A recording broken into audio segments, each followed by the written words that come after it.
Okay, in this video we're going to talk about watercolor washes. I looked for a definition of watercolor wash, and the one I liked best was a layer of somewhat transparent color applied with diluted paint.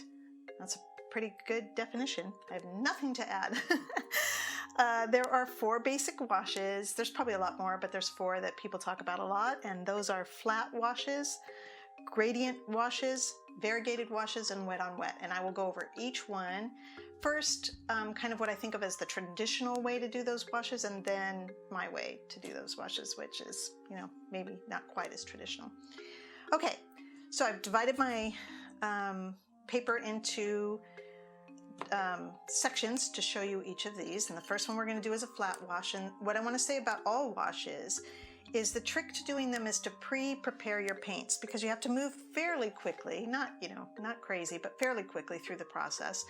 And you don't have time in the middle of a wash to go deal with the fact that you might be running out of paint. Oh, my dog wants to come in. Hi, Lexi. So I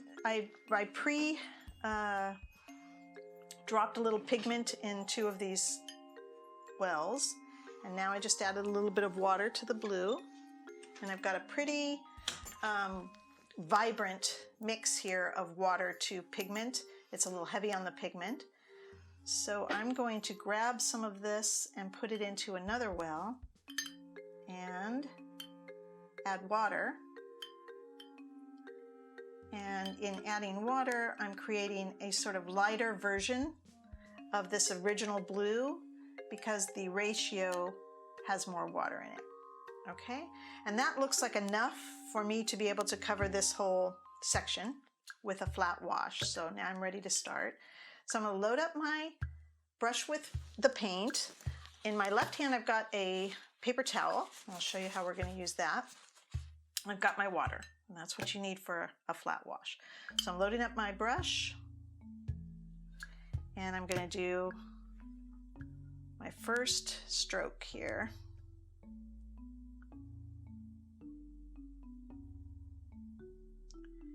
Okay, and that looks pretty good. Now I'm going to load up my brush again. I'm going to tap my paper towel to take out the excess water, and then with my brush overlapping the original brush strokes, I'm going to go ahead and start my next brush strokes. And then before the color starts to fade, if I were to just keep on going down, down, down, because I'm using up the pigment that's in my brush, the color would eventually get lighter and lighter. But I'm not doing that. Before I can see, or before it starts to get lighter, as I can see that it's going to start getting lighter, then I load up my brush again. And each time I'm ready to load up the brush again, I load up my brush, I tap it on my paper towel, and I overlap my next stroke.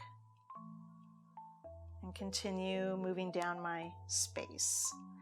And what this does is, as I load up my brush and then tap it on my paper towel, I keep this the newest layer that I'm putting down from being too wet. If it's too wet, too much wetter than the pigment that's already down there, it will bloom and separate from that. Which is kind of, I think blooms are really fun in watercolor. I really actually like them. But if what you're after is this nice, smooth, consistent color in a space, the nice flat wash, then you don't want to have blooms. Okay, so as you can see, we've got a nice, fairly consistent blue color that covers the entire area. So you might use this if you were going to paint a background or a sky, something like that, where you wanted just a nice, even color. This is the method that you use to get that. All right. Now we'll do a graded wash, and that's the same, basically the same method as a flat wash, except we're going to move from the darkest pigments to a lighter pigment. By the time we get to the bottom, we'll be just about transparent. Okay, so I'm going to go ahead and grab some of this darkest blue color. You know what, I'm going to add a little more water to it and a little more pigment to it. that is just something that you'll eventually get kind of used to eyeballing when it feels right over time. Practice these washes, and over time you'll get a feel for what works for you. But I need enough to fill this whole thing, and I was worried that I didn't have, or that I didn't have enough pigment to start with a really dark blue on the top. All right, so here we go. I'm going to do my first stroke of darker blue.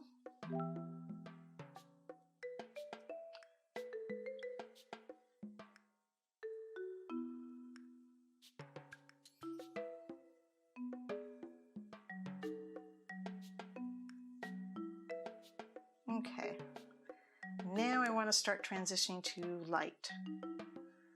All right, so I'm going to dip my brush in my water, not my paint, and then I'm going to touch it to my paper towel. And I'm going to do the same thing I did before. I'm overlapping my previous strokes and then continuing to move it down the page. Okay, now I'm going to get some more water, touch it to my paper towel, overlap the last strokes, and continue to brush. And what's happening is I'm putting more and more water down and less pigment. So I'm not really, working my brush in the water and getting all the pigment out of my brush, but I am loading it with just water, tapping it to my paper towel, and then continuing. So each time I come over here, I've got less of the pigment and more water. Okay, do it again.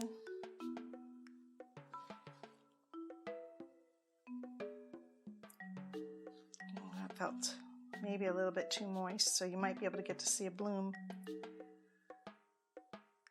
I say that like it's very exciting. Not really. Okay, and I'm gonna do that again. Touch my paper towel and finish up down here with my lightest strokes.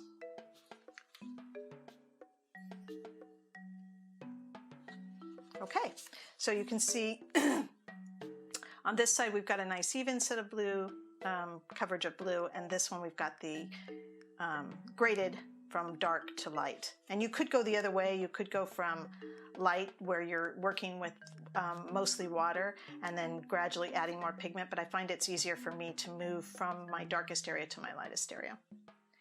All right, and then transition is very much like a graded wash. These are sometimes called variegated washes, and they move from one color to another color. So we're going to try that with this blue and the green. So let me clean my brush so I can get this green ready. As you can see, I squeezed a little bit from my green paint tube into this mixing well. We're going to grab some water.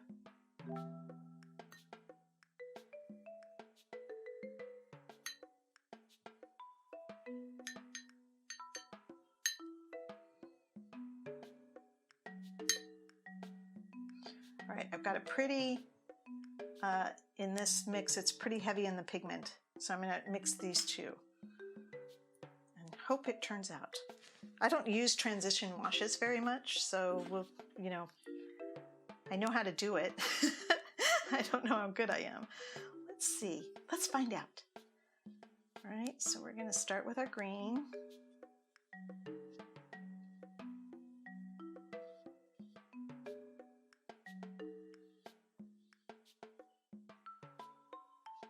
Okay, got my first layer there. Now I'm going to dip it in my water, tap my paper towel, overlap, and continue my strokes, just like I did here. Dip it in the water again, tap it in the paper towel again, overlap. And you can see we're getting a very light green. And then I don't have as much space here. I only gave myself down to here, so I'm going to immediately now start with the blue. Clean out my brush. a little more vigorously since I'm changing color. Okay, I'll grab my blue paint.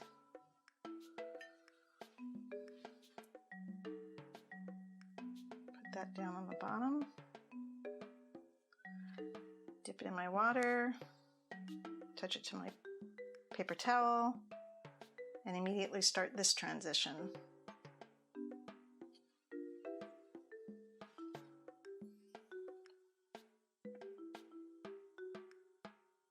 So that I'm getting lighter and lighter as I move towards that green.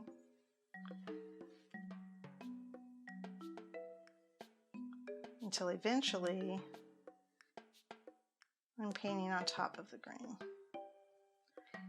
And I didn't really move as fast as I needed to, or as I should have, I guess, maybe is the word, I don't know. Because my green was starting to dry, but I was able to activate it again. So here in the middle we've got a kind of a blue-green going on. Okay, so there you've got a green that's transitioning into a darker blue. Okay, and then finally the last wash that I wanted to show you. Maybe I'll use my, no I won't, use my flat brush again. All of these, when you're covering large areas, this big flat brush is an easy brush to use. It's actually not one that I use very often, but when I have a big area like that, especially a big area that I want to make relatively smooth, I will use a flat brush, but most of my illustrations don't have big areas for me to cover like this, so I typically use a round. But for this, let's go ahead and we'll do this last one with the big flat brush. It still has a little bit of pigment in it, so I don't know if you can see that, but there's a little blue tinge to my water. You should use clean water. All right, now I'm going to just start dropping in the green and the blue. And you'll notice that as I drop them in, they spread, they begin to spread in the water that's already down here and sort of soften up as they spread. And now I'm going to grab, I'm not even going to clean my brush, I'm just going to grab some of the green. And it also has a little of the blue in it because I didn't clean my brush.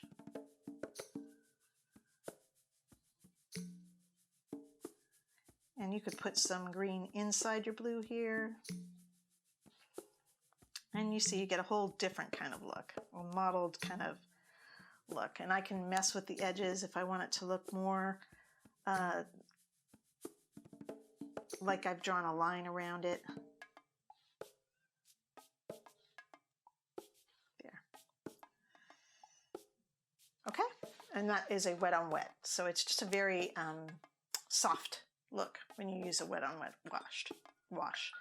I have a very specific time when I use wet on wet, and I'll show you that when we get down to these bottom sections here where I show you how I do these things. And to do that, I'm going to switch to a round brush because that's my preference. I'm going to squeeze a tiny bit more pigment into my blue. It doesn't take much of these tube paints. A little goes a long way. Okay, and I'm going to get some more water.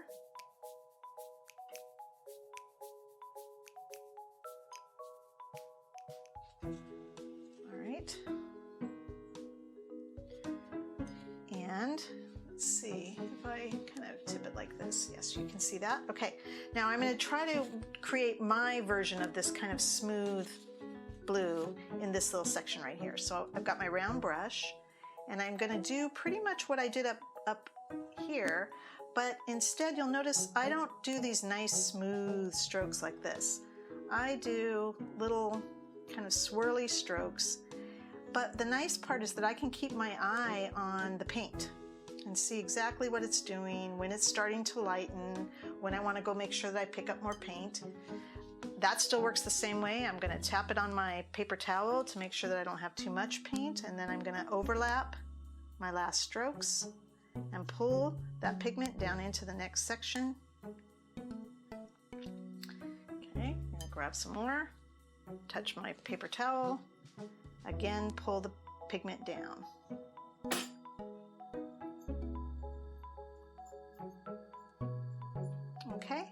I've got a nice, even, flat wash that I did with a round brush instead, okay? You can do the same thing for your graded. Well, that's okay. We'll go ahead and use this same blue. And I'm gonna go ahead and paint my first stroke across.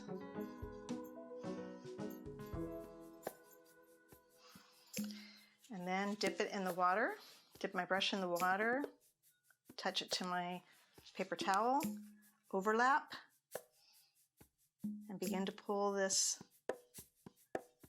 pigment down. Again, I'm going to dip it in my water, touch my paper towel. My dog wants to leave. Okay, Lexi.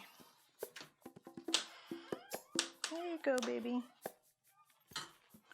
She's like, if you're going to be boring with that paint stuff, I'm out of here.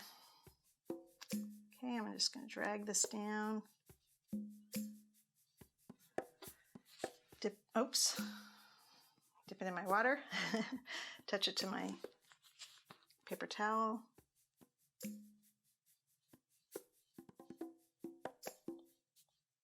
Pull it down again.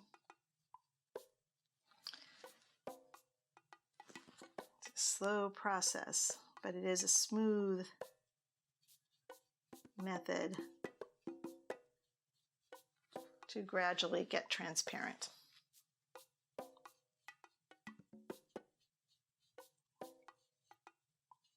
Okay, so you can see that with my little brush and my little swirly strokes, I'm able to achieve very much the same effect as the flat brush,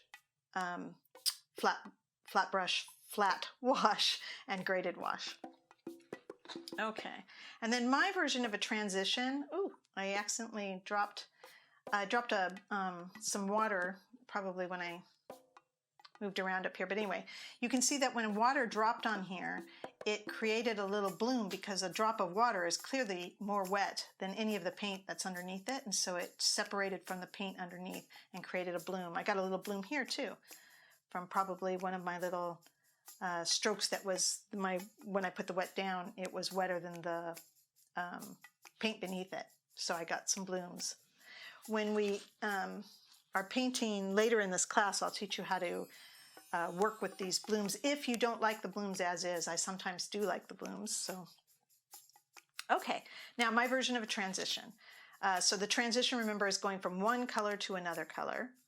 And my version is usually that I'm going to go ahead and paint the blue again. And then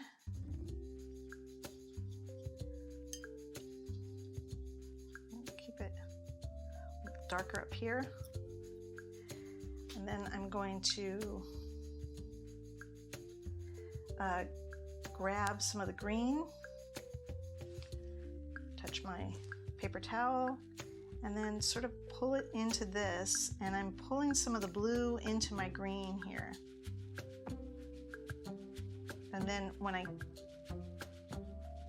happy with that, then I'm going to dip it again in the green, tap it, and just pull at the edge of this, which means this bottom part should be more green than the section above it, because I'm not pulling down the blue anymore. And as you can see, I get a pretty smooth, nice little transition from blue to blue-green to green. Okay, and then I wanted to show you how I use wet on wet, because I don't usually paint very many things that require that kind of modelly background that you get with a wet on wet paint, though I do think it's really cool. But here's how I do use wet on wet. I've written the word joy in this box, and what I'm going to do is paint around that word with water, just water. And I'm going to be careful not to get water on any of my letters.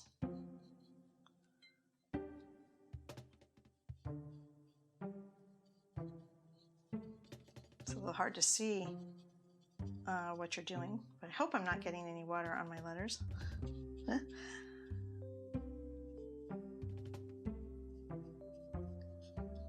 If you've taken classes with me before, you know I don't get hung up on the whole perfection thing. the art flow over me. Okay. I think I have wetness all around. Now, if I grab some of this green, the paint is going to go where there's water and not where there isn't. So I'm able to leave the letters paint free while I drop in, let's drop in a little blue too, while I drop in color all around them, and they stay safe because we didn't put any water on them. And then if you want to, so that looks kind of fun, just even like that. But if you wanted to bring your paint right up to your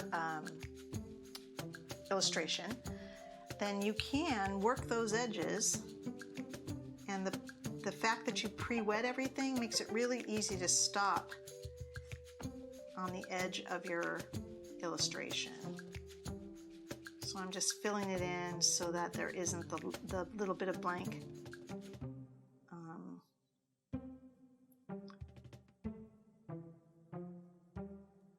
paper before you see the watercolor. And the paint is highly movable because we put down the water ahead of time. So everything's staying nice and wet and easy to work with. Paint is easier the wetter you are, in a way. I mean, it's a little loosey-goosey when you get it really wet, but it makes it much easier for you to move things around. Once paint gets dry, it has a whole different way of behaving. Okay, there we go. There's my joy, and I think that looks really cool. I use this method a lot when I'm illustrating because there's times when what I really want to do is keep something without paint. So this time I use two colors. Sometimes I just use one color, but I do like the way that using two colors, or even using one color and getting different tones of that same color. With this wet on wet method, everything kind of blends together and gets very soft back there, and very what I think of as like watercolory, right? And that is basically all the washes, in using a flat brush, which is a little bit more traditional and over a larger area, and then the way that I do the brushes, achieving much the same look, but with using a round brush and covering a smaller area. Okay, so then the next video we're going to talk about, what are we going to talk about in the next video? That is a good question. I don't know. I will see you there though.